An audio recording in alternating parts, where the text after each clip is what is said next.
الرحمن الرحيم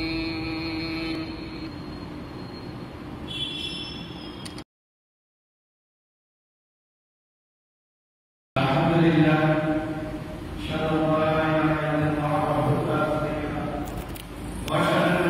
عبده ورسوله اللهم صل على محمد وعلى ال محمد كما صليت على ابراهيم وعلى ال ابراهيم انك حميد مجيد اللهم بارك على محمد وعلى ال محمد كما باركت على ابراهيم وعلى ال ابراهيم انك حميد مجيد أعوذ بالله من الشيطان الرجيم بسم الله الرحمن الرحيم والعصر إن الإنسان لفي خسر إلا الذين آمنوا وعملوا الصالحات وتواصوا بالحق وتواصوا بالصبر.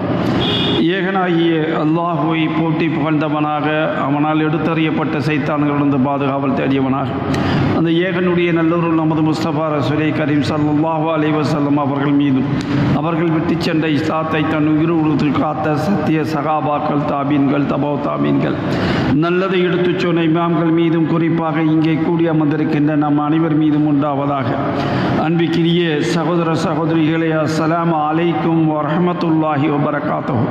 மாபெரும் கிருபையால் 10வது நோன்பை முடித்து விட்டவர்களாக 11வது நோம்பினுடைய தொடக்கத்திலே நாம் எல்லாம் அமர்ந்திருக்கிறோம். எல்லா புகழும் எல்லா புகழ்ச்சியும் அல்லாஹ் ஒருவனுக்கே. அல்ஹம்துலில்லாஹி ரப்பில் ஆலமீன்.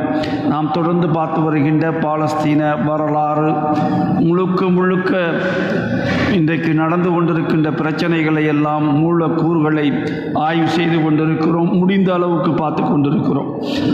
இதில் கடந்த நாம் பார்க்கின்ற போது, நேற்று பார்க்கின்ற போது, அதாவது கிபி 614 25,000 யூதர்களின் உதவியுடன் பாரசீகர்கள் ஜெருசலத்தை கைப்பற்றினார்கள். இதனை திருக்குரானும் உறுதி செய்கிறது. அத்தியாயம் 30 கிபி 627 ரோமானியர்கள் கிறிஸ்தவர்களின் ஆட்சியை 638 வரை அங்கே நிறுவினார்கள். அந்த ஆண்டில் இஸ்லாத்தினுடைய 2வது கலீஃபா என்று அழைக்கப்படுகின்ற உமர் ரலியல்லாஹு அன்ஹு அவர்களுடைய ஆட்சி காலத்தில் ஜெருசலம் முஸ்லிம்களுடைய ஆளுகையின் கீழ் வருகிறது என்ற சிறப்பு செய்தியை நாம் பார்த்தோம்.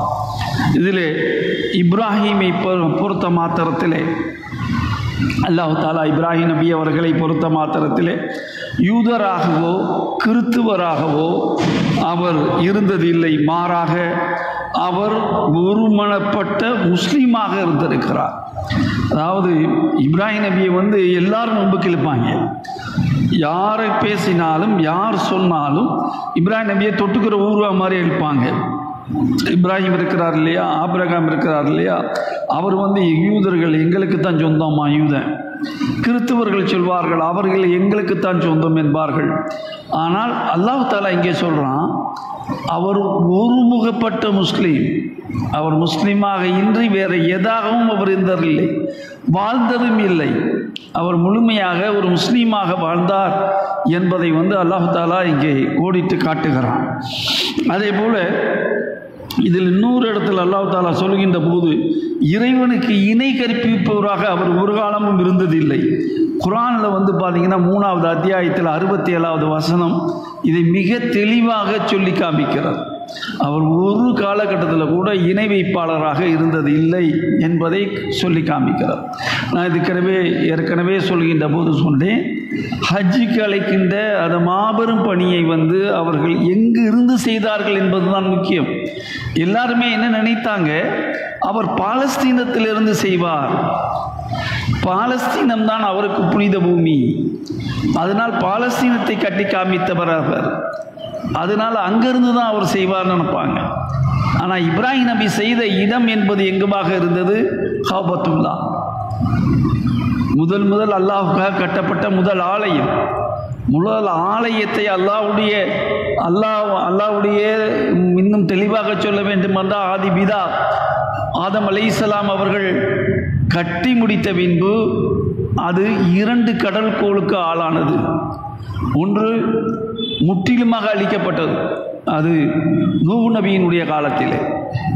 நூஹ் நபி அவர்களுடைய ஆட்சி காலத்தை பொறுத்த மாத்திரத்திலே திருமறை குர்ஆன் சொல்லுகிறது 1000க்கு கம்மியான வருடம், 1000க்கு ஒரு 50 வருடம் கம்மியாக அவர் வாழ்ந்தார். வாழ்ந்துட்டு சொல்றாரு, இதுக்கு மேலே எதுவுமே நான் செய்ய முடியாது.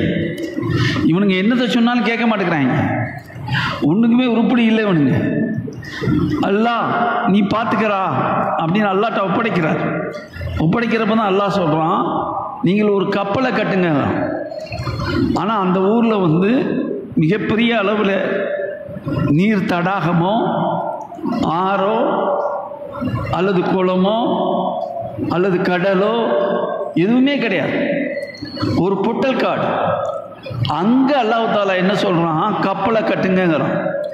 கப்பலை கட்டின உடனே நூஹ் நபியை சுற்றி உள்ள அந்த நூஹ் நபியை வெறுக்கக்கூடிய அந்த கூட்டம் இருக்கிறது. நூஹ் நபியுடைய மனைவி முதற்கொண்டு, நூஹ் நபியுடைய மகன் முதற்கொண்டு எல்லாரும் நூஹ் நபியை ஏற்றுக்கல. சில பேர்கள் சாமானியர்கள் தான் ஏற்றுக்கொண்டார்கள். அப்போ அல்லாஹ் தஆலா என்ன சொல்கிறான், 2 சேருங்கள்ங்கிறான். எல்லா பொருட்களையும் 2 2 பொருட்களை சேர்த்து அவர்களை எல்லாத்தையும் கப்பலில் ஏற்றுங்கிறான். எல்லா பொருட்களையும், அது தாவரங்களாக இருந்தாலும் சரி, எல்லாமே 2 பொருட்களாக அவ்வளவும் கப்பலில் ஏற்றப்படுகிறது. அந்த ஊர் மக்கள்லாம் பார்த்து வேடிக்கை பார்க்குறான்.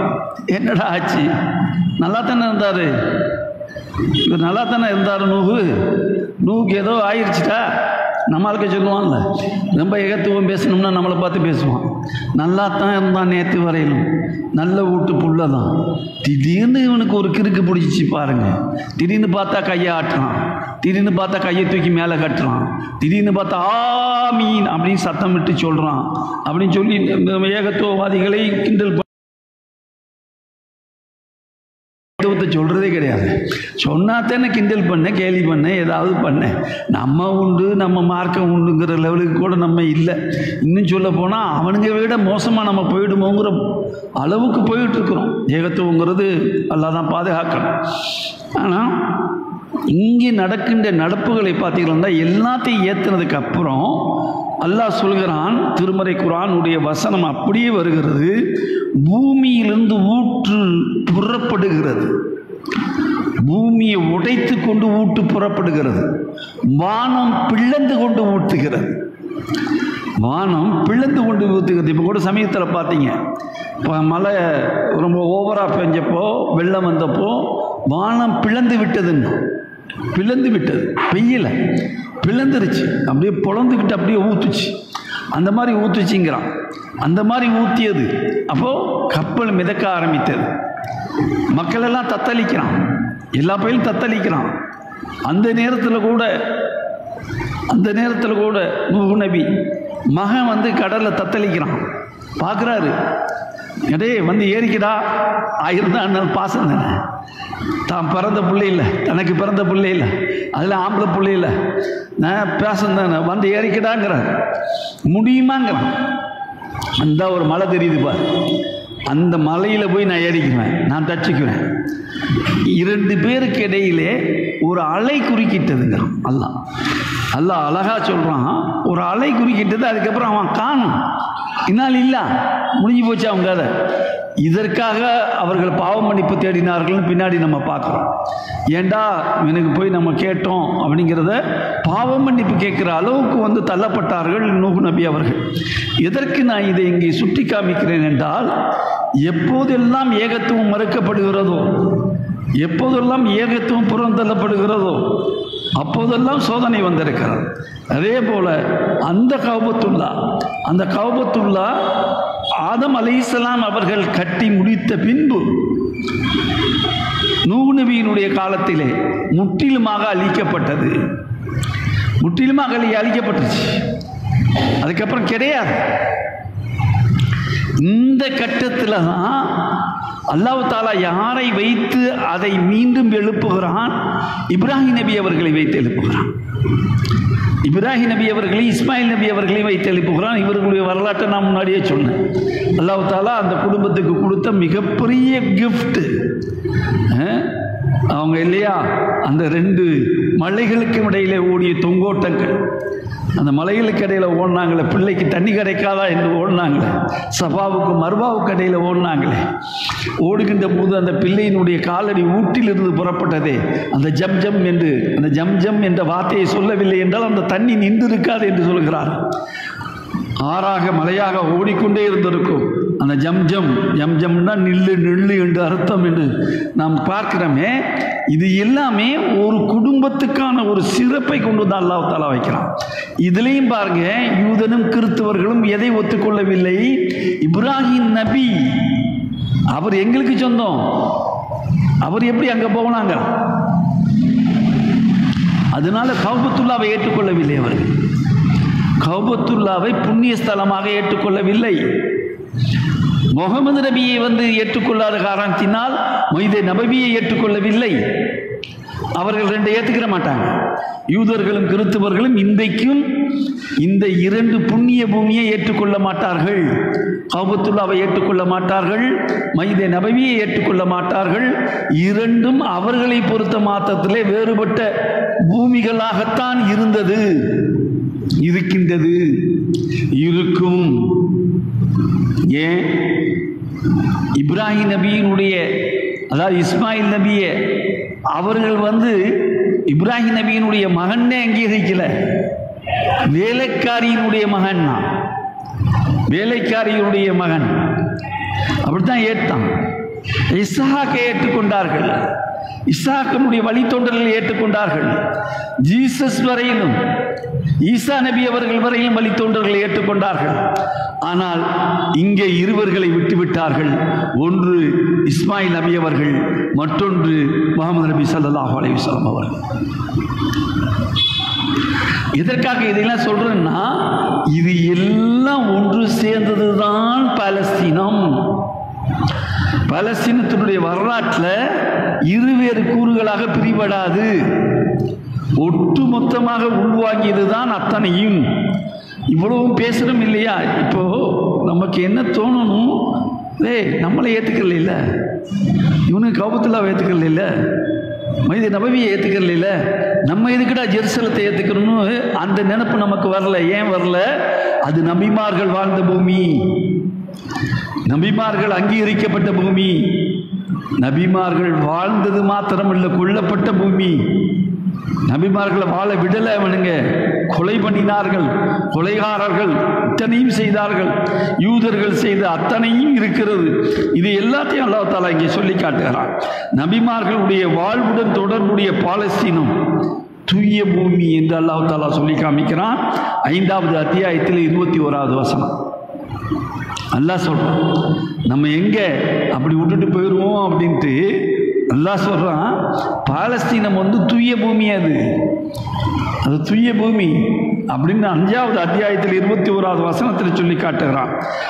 அதனுடைய சுற்றுப்புறம், சுற்றுச்சூழல் இருக்கிறதே, அது அருள் மலை மிக்கது, அருள் வளம் மிக்கது. 17வது அத்தியாயத்தில் 11வது வசனம் இதை சொல்லி காமிக்கிறது. எல்லா இடத்திலையுமே பாலஸ்தீனத்தை விடுத்து அல்லாஹ் தஆலா திருமறை குர்ஆனை கொண்டு வரல. அப்படி பார்த்தா திருமறை குர்ஆன் யாருக்கு இறங்கியது? யாருக்கு இறங்கியது? முஹம்மது நபி ஸல்லல்லாஹு அலைஹி வஸல்லத்துக்கு தானே. முஹம்மது நபி ஸல்லல்லாஹு அலைஹி வஸல்லத்துக்கு இறக்கப்பட்ட திருமறை குர்ஆனிலே அல்லாஹ் நினைத்திருந்தால் பாலஸ்தீனத்தை இல்லாமல் ஆக்கலாமே, இல்லைன்னு சொல்லலாமே. அப்படி சொல்லலை அல்லாஹ் தஆலா. முக்கியத்துவம் வாய்ந்ததாக கொண்டு வந்து நிலைநாட்டுகிறான். அப்புறம் சொல்லிவிட்டு சொல்லுவான், தாவூத் அலைஹிஸ்ஸலாம், சுலைமான் அலைஹிஸ்ஸலாம், ஈசா அலைஹிஸ்ஸலாம் ஆகியோருடைய தொடர்புடையதால் இஸ்லாம், ஆகியோருடைய தொடர்புடையதால் இஸ்லாம் ஜெருசலம் நகரத்தை புனித நகரமாக கருதுகிறது. எதனால தானே புனித நகரம்? இது தாவூத் அலைஹிஸ்ஸலாத்துக்கு சொந்தமானது, சுலைமான் நபிக்கு சொந்தமானது, ஈசா நபிக்கு சொந்தமானது. இது அதனால புனித தலம், அதனால ஜெருசலம் இஸ்லாத்துக்கு மிக முக்கியமான ஒன்றாக கருதப்படுகிறது என்று அல்லாஹ் தஆலா இங்கே சொல்லி காமிக்கிறான். அதுக்கு அடுத்ததாக அல்லாஹ் தஆலா சொல்கிறான், யூதர்களும் கிறிஸ்தவர்களும் இஸ்மாயில் அலை மற்றும் முஹம்மது நபி ஸல்லல்லாஹு அலைஹி வஸல்லம் ஆகியோரை அல்லாஹ்வினுடைய தூதராக அங்கீகரிப்பதில்லை. எனவே மக்காவையும் மதீனாவையும் புனித தலங்களாக அவர்கள் கருதுவதும் இல்லை. ஆனால் முஸ்லிம்கள் மோசஸ், டேவிட், சாலமன் மற்றும் இயேசுவை அல்லாஹ்வினுடைய தூதராக அங்கீகரிப்பதால் ஜெருசலம் நகரம் முஸ்லிம்களுடைய புனித நகரமாக கருதப்படுகிறது. மற்ற எல்லா நபிமாரையும் நாங்கள் அங்கீகரிக்கிறோம்டா. எந்த நபிமாரையும் நாங்கள் விட்டு வைக்க மாட்டோம். எந்த நபிமாரும் கூட நபிமார்களும் இஸ்லாத்திலே சொந்தமானவர்கள், எங்களுடைய நபிமார்கள். அதனால் ஜெருசலம் என்பது வேறு அல்ல, வேறாக பார்க்க முடியாது. யூத கிறிஸ்தவர்களை விட முஸ்லிம்கள் ஜெருசலத்தை அதிகமாக நேசிக்கிறார்கள். யூதர்களை விட கிறிஸ்தவர்களை விட முஸ்லிம்கள் ஜெருசலத்தை அதிகமாக நேசிக்கிறார்கள். அதிக உரிமை உள்ளது. கிபி 620 அதாவது மக்காவில் இருந்து மதீனாவிற்கு ஹிஜ்ரத் செய்வதற்கு 1.5 ஆண்டுகளுக்கு முன்பு, இது மெஹராஜை பற்றி உங்களுக்கு நான் சொல்லி காமிச்சேன். அது நீண்ட நெடிய வரலாறு, நான் சொல்லி காமிச்சிட்டேன் உங்களுக்கு. அந்த மெஹராஜை பற்றி சொல்கிறப்ப கூட நான் திருப்பி ஒருத்தர் சொன்னேன், அல்லாஹ் தஆலா அங்கே இருந்து புறப்பட்டு கஅபத்துல்லாவிலிருந்து புறப்பட்டு வந்த இடம் எதுவாக இருக்கிறது? பாலஸ்தீனமாக இருக்கிறது, மைதுல் அக்ஸாவாக இருக்கிறது. மைதுல் அக்ஸாவில் தான் அல்லாஹ்வுடைய ரசூல் அவர்கள் தொழுகை நடத்தினார்கள் என்பதை பார்க்குறோம். பின்னாடி தொழுகை நடத்துகிறாங்க. அத்தனை நபிமார்களுக்கு அவர்கள் இமாமாக நின்றார்கள் என்பதையெல்லாம் நம்ம பார்க்குறோம். அப்போ இவர்கள் நினைக்கின்றது போல் இஸ்லாம் நினைக்கவில்லை. முஹம்மது நபி ஸல்லல்லாஹு அலைஹி வஸல்லத்தோடு எல்லா வகையிலும் சம்பந்தப்பட்டிருக்கிறது என்பதை நம்ம பார்க்க வேண்டியது இருக்கிறது. இதற்கு பின்னாடி பார்த்தீங்கன்னா அல்லாஹ்வுடைய ஒரு பெரிய கிருபை. இரண்டாவது கலீஃபா அவர்கள், அதாவது உமர் ஃபாரூக் ரலியல்லாஹு தஆலா அன்ஹு அவர்கள் இருக்கிறார்களே, அவர்களுடைய அந்த காலம் இருக்கிறதே, அந்த காலம் மிக முக்கியமான ஒரு காலகட்டம். இவர்களுடைய காலகட்டத்தில் நிறைய நிகழ்வுகள் நடந்தது. அதற்கு முன்னாடி சிலது நடக்குது. அதில் பார்த்திங்கன்னா ரோம் தோல்வியடைந்து விட்டது அருகில் உள்ள பூமியில். ஆனால் ரோமர்கள் தங்கள் தோல்விக்கு பின்பு விரைவில் வெற்றியடைவார்கள். சில வருடங்களுக்குள்ளாகவே இதற்கு முன்னும் இதற்கு பின்னும் வெற்றியை குறித்து அதிகாரம் அல்லாஹ்வுக்குத்தான் உரியது. அந்த நாளில் மூமின்கள் மகிழ்ச்சி அடைவார்கள். இது திருக்குர்ஆனில் 30வது அத்தியாயம் 2வது வசனத்திலிருந்து 4வது வசனம் வரையிலும் இடம்பெறுகிறது. அதாவது இது ஒரு முன்னறிவிப்பு. மீண்டும் அவர்கள் வெற்றியடைவார்கள். ரோமானியர்களுடைய வெற்றியை பற்றி சொல்லப்படுகிறது. இங்கே ரோமானியர்களுடைய வெற்றி என்பது மிக முக்கியமான வெற்றி. இதற்கு பின்புதான் மற்றது நடக்க ஆரம்பிக்கிறது. கிபி 636 நடைபெற்ற யர்முக் என்று சொல்லக்கூடிய மிக பிரம்மாண்டமான ஒரு யுத்தம். அந்த யுத்தத்தில் காலித் பின் வலீத் அவர்கள் தலைமையில் 25,000 வீரர்கள் கலந்து கொள்கிறார்கள். காலித் பின் வலீத் அவர்கள் தளபதி அவர்களுடைய தளபதி அவர்களாக இருக்கின்ற, அதாவது உமர் தன்னுடைய காலம் அது. அந்த காலத்தில் காலித் பின் வலீத் அவர்கள் இங்கே படைகளோடு அனுப்பி வைக்கப்படுகிறார்கள். யர்முக் என்ற இடத்திலே அந்த யுத்தம் நடைபெறுகிறது. அவர்கள் யாருக்கு இடையிலே என்றால் ரோமானியர்களுடைய படை 2 மடங்கு இருக்கிறது. ரோமானியருடைய படையை ஒட்டுமொத்தமாக ஒன்றுமில்லாமல் அடித்து நொறுக்குகிறார்கள், துவேஷம் செய்கிறார்கள், முற்றிலுமாக ஒழிக்கப்படுகிறது. ஒழிக்கப்பட்ட பின்பு இது எங்கே நடக்குதுங்கிறது ரொம்ப முக்கியம். இன்றைய சிரியாவில் இந்த கலீலி என்ற கடலுக்கு சற்று கிழக்கே நடைபெற்றது இந்த யுத்தம். சற்று கிழக்கேன்னா ஜெருசலத்தினுடைய நுழைவாயில். அது அந்த நுழைவாயில் நடைபெற்றது. ஜெருசலத்தினுடைய வாயில்கள் முஸ்லிம்களுக்காக இந்த யுத்தத்தின் மூலியமாக திறந்து விடப்பட்டது. இந்த யுத்தத்தின் மூலியமாக மிக பிரம்மாண்டமான அளவிலே திறந்து விடப்பட்டது என்று அல்லாஹ் தாலா இங்கே சொல்லி காமிக்கிறான். சொல்லி காமிக்கிறது இல்லை, இது எல்லாமே வந்து அல்லாஹ்வுடைய ரசூலுடைய வாழ்க்கையிலே அதாவது முன்னும் பின்னுமாக நிகழ்கிறது. சிலது முன்னறிவிப்புகள், சிலது பின்னறிவிப்புகள், பின்னாடியும் வருகிறது. இறுதியில் பார்த்தீங்கன்னா கிபி 638 இஸ்லாத்தினுடைய 2வது கலீஃபா அதாவது உமர் ரலியல்லாஹு தஆலாவுடைய ஆட்சியின் போது ஜெருசலம் இஸ்லாத்தினுடைய ஆட்சியின் கீழ் வந்தது. ஆட்சியின் கீழே ஜெருசலம் வந்தது என்பதை பார்க்கிறோம்.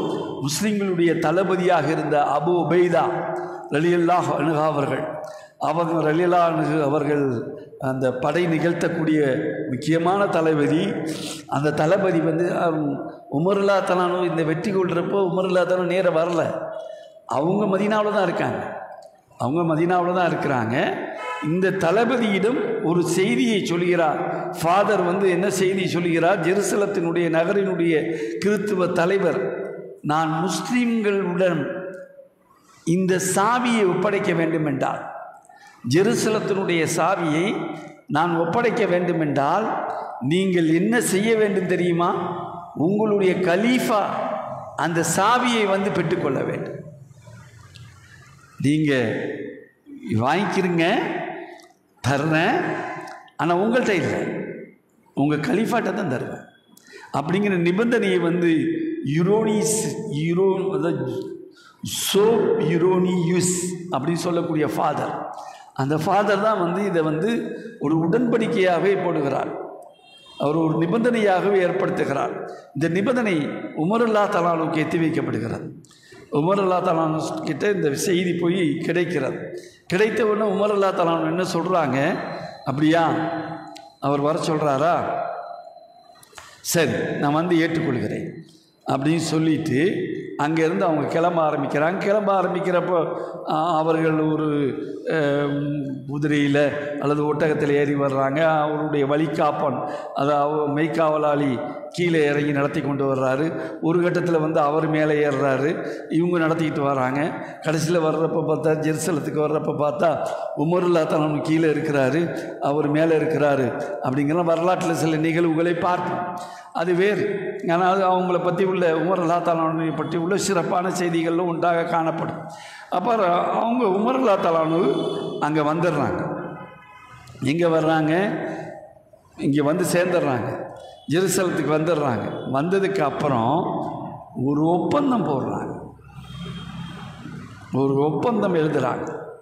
பாருங்கள், சுப்ஹானல்லாஹ், வெற்றி வீரர், ஜெருசலம் வெற்றி கொள்ளப்பட்டுருச்சு, முஸ்லீம்கள் வசம் வந்துருச்சு. வந்ததுக்கப்புறம் வந்து அவங்க தான் ஆட்சியாளர் ஒரு சாதாரண ஃபாதருக்கு எழுதி கொடுக்குறார், உரிமை பிரகடனம் எழுதி கொடுக்கிறார். எப்படிப்பட்ட உரிமை பிரகடனம் பாருங்கள். அளவற்ற அருளாளனும் நிகரற்ற அன்புடையனுமாகிய அல்லாஹ்வினுடைய திருநாமத்தால் அப்படின்னு சொல்லி ஆரம்பிக்கிறார். எலியா நகரத்தினுடைய தளபதி எலியா, அந்த நகரத்துக்கு பேர் எலியா, அதாவது ஜெருசலத்துக்கு முந்தைய பேர் எலியா. அதையும் ஞாபகத்தில் வச்சுக்கிறேங்க.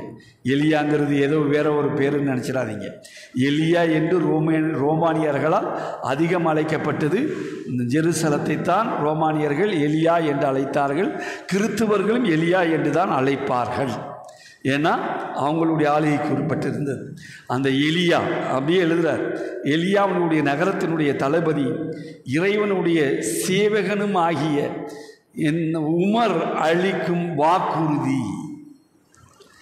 உமர் நான் எழுதி கொடுக்குற ஒரு வாக்குறுதி, என்ன வாக்குறுதி தெரியுமா அப்படின்னு சொல்லி எழுத ஆரம்பிக்கிறாரு. நோய்வாய்ப்பட்டவர்களும் நல்ல ஆரோக்கியமாக இருக்கக்கூடிய அனைவரும், அவர்களுடைய உயிர்களும் உடைமைகளும் தேவாலயங்களும் சிலுவைகளும் அவர்கள் மத தொடர்புடைய அனைத்துக்கும் நான் பாதுகாப்பு அளிக்கிறேன். எப்படிப்பட்ட தலைவன் பாருங்க. ஒரு தலைவன் இந்த காலத்தில் ஒரு சாதாரணமாக ஜனநாயகத்தில் வெற்றி பெற்றாலே என்ன ஆட்டம் ஆடுறாங்க, என்ன அட்டகாசம் பண்ணுறாங்க. மூன்றாவது முறையாக நாங்கள் ஆட்சிக்கு வந்து விடுவோம், வந்து விட்டால் நிகழ்கிறதை பாருங்கள் அப்படின்னு நிற்கிறாங்க. இப்போ என்னடா அவன் வந்து நான் கோயம்புத்தூரில் நிற்கிறேன், நான் ராம்நாட்டில் நிற்கிறேன், நான் அங்கே நிற்கிறேன், நான் இங்கே நிற்கிறேன், அடைத்து விடுவோமா, அடைத்து விடுவோமா, உடைத்து விடுவோமா அப்படிலாம் கொக்கரிக்கக்கூடியதெல்லாம் நம்ம பார்த்துக்கிட்டு இருக்கிறோம் இன்றைக்கு உட்காந்து.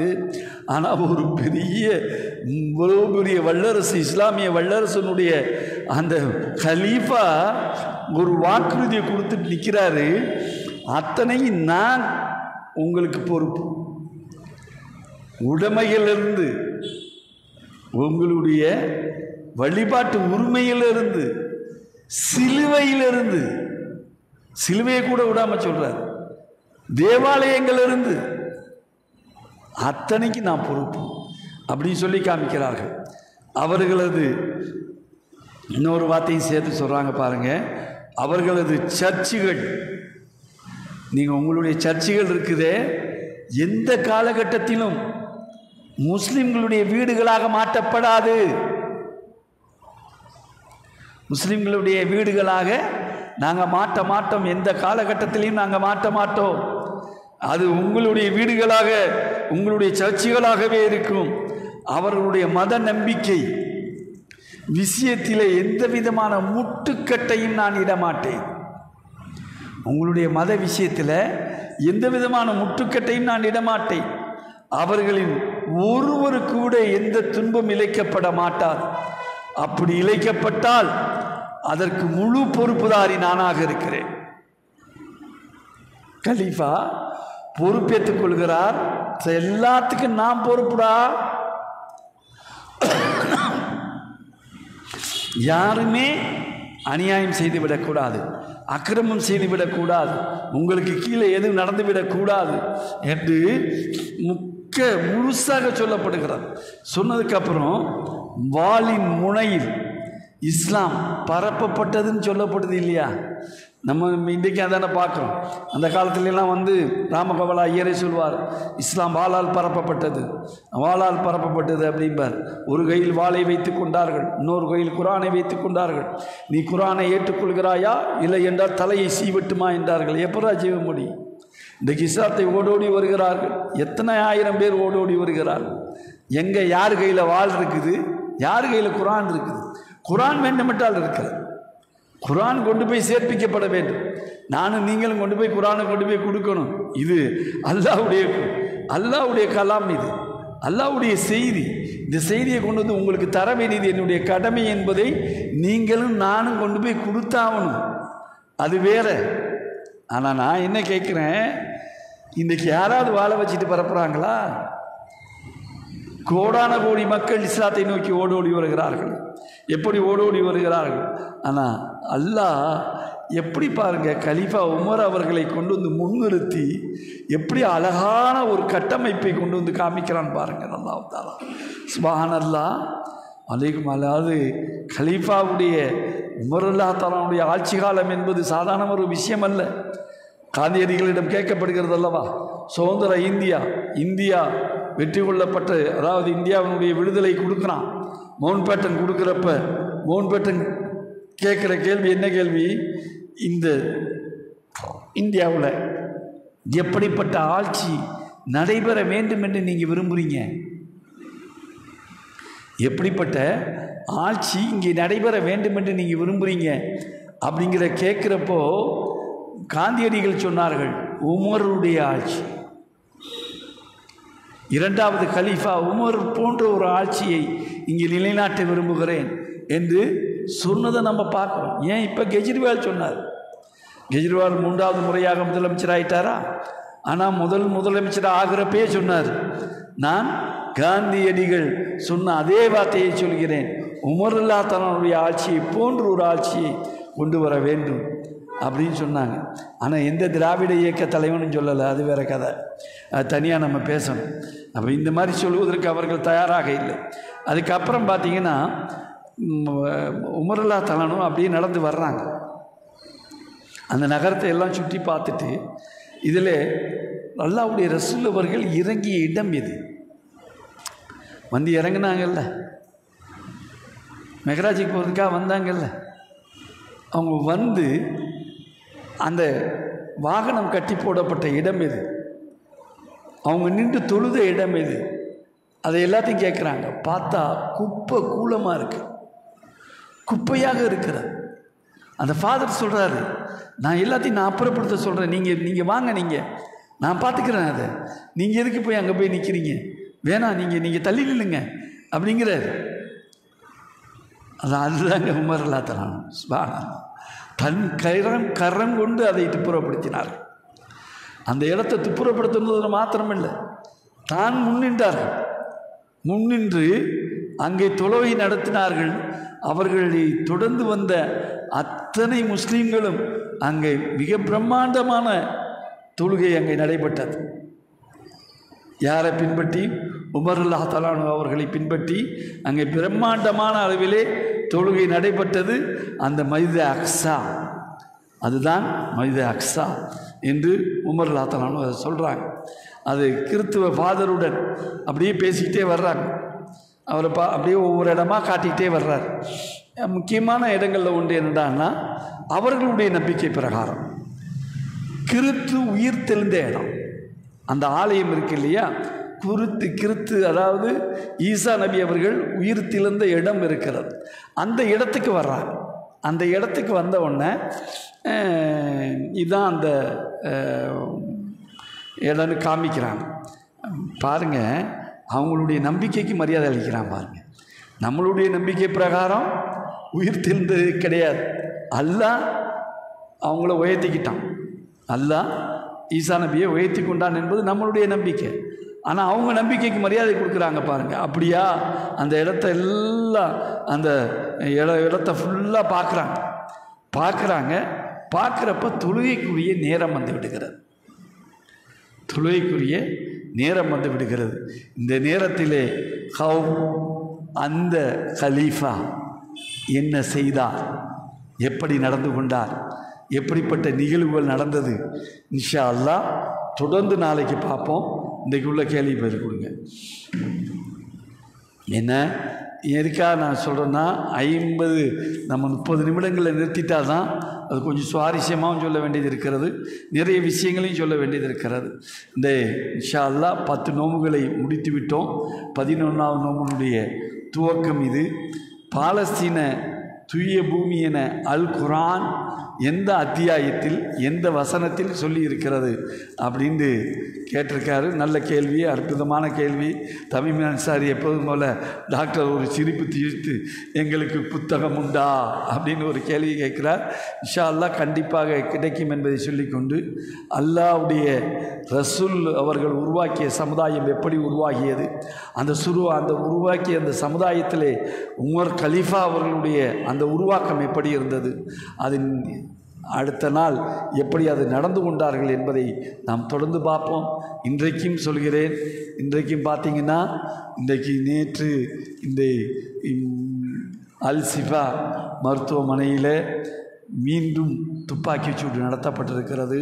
அநியாயக்காரர்கள் தொடர்ந்து நடத்தி கொண்டிருக்கிறார்கள். ஹமாஸினுடைய அமைப்பினர் சுட்டு கொலை செய்யப்பட்டிருக்கிறார்கள் என்ற தகவல் நேற்று வெளியிலே வந்திருக்கிறது. அல்லாஹ் போதுமானவன், எவ்வளவு வேண்டுமானாலும் இவர்கள் செய்யட்டும். அத்தனை பேரையும் அல்லாஹ் தாலாவுடைய பிடி இருகத்தான் செய்யும். அல்லாஹ் தாலா இவர்களை ஒன்றுமில்லாமல் ஆக்க வேண்டும் என்பதை உங்களுடைய துவாக்களில் சேருங்க. மௌத்தாயிருக்கின்ற கொல்லப்பட்டிருக்கின்ற அத்தனை மக்களுக்கும் ஜன்னத்தில் ஃபிர்தௌஸை அல்லாஹ் தாலா கொடுக்க வேண்டும் என்று இருகரம் ஏந்துங்கள். எல்லா சகோதர சகோதரிகளும் உங்களுடைய துவாக்களில் அந்த பாலஸ்தீன மக்களுக்காக உங்கள் துவாக்களை அதிகமாக முன்வையுங்கள் என்று உங்கள் மத்தியிலே வைத்து கொண்டவனாக விடைபெற்றுக் கொள்கிறோம். வாஹித் தாவானா அல்ஹம்துலில்லாஹி ரப்பில் ஆலமீன். அஸ்ஸலாமு அலைக்கும் வரஹ்மத்துல்லாஹி வபரகாத்துஹு.